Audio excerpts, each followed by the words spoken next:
తాకట్లో ఉన్న మీ బంగారాన్ని విడిపించి ఆ రోజు ఆన్లైన్ రేటుకి కొంటాం. Sharma gold company. Welcome to Suman TV. వేతన జీవులకు ఈ బడ్జెట్లో నిర్మలా సీతారామన్ భారీ ఊరట కల్పించారు. నిజంగా చెప్పాలంటే పట్టణ ప్రాంతాల్లో నివాసం ఉండే వాళ్ళకి ఇది బిగ్ రిలీఫ్.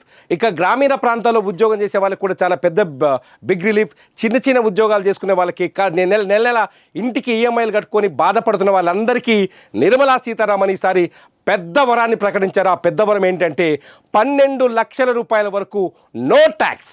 చాలా క్లియర్గా ప్రకటించారు.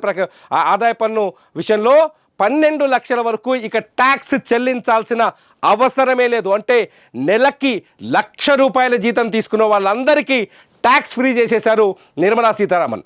₹1,00,000 కంటే ఎక్కువ ఆదాయం ఉన్న వాళ్ళ ట్యాక్స్ పరిధిలోకి వస్తారు. ₹1,00,000 వరకు నెల జీతం సంపాదించే వాళ్ళెవ్వరికీ ఇక ట్యాక్స్ చెల్లించాల్సిన అవసరమే లేదు. దీంతో పాటు నిర్మలా సీతారామన్ ఇవాళ ట్యాక్స్ స్లాబుల్ని కూడా కొత్త స్లాబుల్ని కూడా ప్రకటించారు. కొత్త స్లాబులు ఒకసారి పరిశీలిస్తే, ఒకటి 0 to 4 lakhs నిల్, ఎటువంటి ట్యాక్స్ చెల్లించాల్సిన అవసరం లేదు. 12 లక్షల వరకు జీరో ట్యాక్స్ వస్తుంది. అది ఎలా వస్తుందో నేను చెప్తాను. 0 to 4 lakhs కొత్త ట్యాక్స్ అసలు ఎటువంటి ట్యాక్స్ అంటే 4 లక్షల వరకు సంపాదించే వాళ్ళకి అసలు ట్యాక్సే కౌంట్ చేయరు వీళ్ళు. ఆ తర్వాత 4 లక్షల నుంచి 8 లక్షల వరకు 5% ట్యాక్స్ కౌంట్ చేస్తారు. 8 లక్షల నుంచి 12 లక్షల వరకు 10% ట్యాక్స్ కౌంట్ చేస్తారు. 12 నుంచి 16 లక్షల వరకు 15% ట్యాక్స్ కౌంట్ చేస్తారు. 16 నుంచి 20 లక్షల వరకు 20%,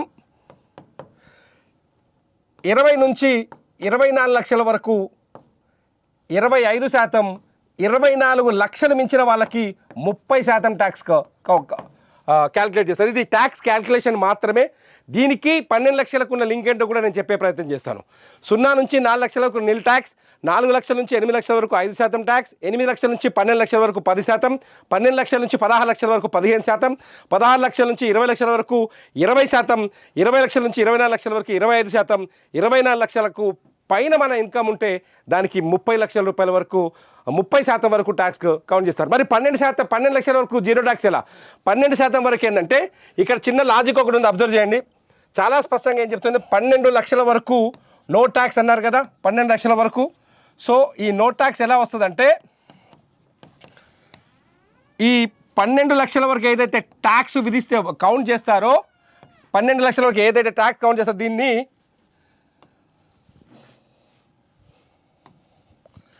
12 లక్షల వరకు ఏదైతే ట్యాక్స్ విధిస్తారో ఆ ట్యాక్స్ అమౌంట్ని సెక్షన్ 84A కింద రిబేట్ ఇస్తారు. రిబేట్ ఇస్తారంటే ఆ 12 లక్షల వరకు మనం సంపాదించిన సంపదకి ఏదైతే tax government విధిస్తుందో 0 to 4, 4 to 8, 8 to 12 అని చెప్పింది కదా, ఈ ట్యాక్స్ విధిస్తారు. ఆ ట్యాక్స్ మొత్తాన్ని సెక్షన్ 84 A కింద మనకి రిబేట్ ఇచ్చి దాన్ని కూడా తగ్గిస్తారు. దీంతో పాటు ఇంకొక బెనిఫిట్ కూడా ఉంది. ఇది 12 లక్షలకే పరిమితం కాలేదు. స్టాండర్డ్ డిడక్షన్ ఇంకో 75,000 అదనంగా ఇస్తున్నారు. 75,000ని స్టాండర్డ్ డిడక్షన్ అంటే, ఎగ్జాంపుల్ చెప్తా. ఒకవేళ నీ జీతం సంవత్సరానికి 12 లక్షలు, నెలకు ₹1,00,000 మన జీతం అనుకోండి, సంవత్సరానికి 12 లక్షలు అయితే ఈ 12 లక్షల్లో ట్యాక్స్ ఎలా కౌంట్ చేస్తారంటే, ఫస్ట్ ఇందులో స్టాండర్డ్ డిడక్షన్ తీస్తారు. స్టాండర్డ్ డిడక్షన్ని 75,000 తీసేస్తారు ఫస్టే. సో 75,000 తీసేసిన తర్వాత నీ నెలసరి ఆదాయం ఎంత అవుతుందంటే 11 లక్షల, ఈ సంవత్సర గరిష్ట నెట్ ఆదాయం ఎంత అవుతుంది, 11,50,000 అవుతుంది. సో ఈ 75,000 కూడా నీకు ట్యాక్స్ లేనట్టే లెక్క. ఇది పూర్తి స్థాయిలో బెనిఫిట్ అవుతుంది. అంటే 12 లక్షలు ప్లస్ 75,000 మొత్తం 12,75,000 రూపాయల బెనిఫిట్ నువ్వు పొందుతావు. 12 లక్షల వరకు ఎటువంటి ట్యాక్స్ ఈ భారతదేశంలో పనిచేసే వాళ్ళు కట్టాల్సిన పని లేదు. లిటరల్లీ ఇది చాలా చాలా చాలా బిగ్ నిర్ణయం. మోడీ ప్రభుత్వం గడిచిన 10 సంవత్సరాలుగా వేతన జీవులని అంటే ఎప్పుడు పెంచుతుందో ఎదురు చూస్తూ వచ్చారు. కానీ వేతన జీవులందరికీ, ముఖ్యంగా మధ్యతరగతి కుటుంబాల వాళ్ళకి చాలా బెనిఫిట్ కల్పించే నిర్ణయం ఇది. దీంతో చాలా చాలా ఫ్యామిలీలు సంతోషాన్ని వ్యక్తం చేసే అవకాశం కనిపిస్తుంది. మోడీ ప్రభుత్వం ఒక భారీ వరాన్ని ప్రకటించిందని మాత్రం చెప్పాలి. 12 లక్షల వరకు ట్యాక్స్ బెనిఫిట్ కల్పించడాన్ని మీరు ఎలా చూస్తున్నారు? ఈ వీడియో కింద కామెంట్ చేయండి. మీ కామెంట్స్ పైన ఖచ్చితంగా నేను మరో వీడియో చేస్తా. చూస్తూనే ఉండండి సుమన్ టీవీ.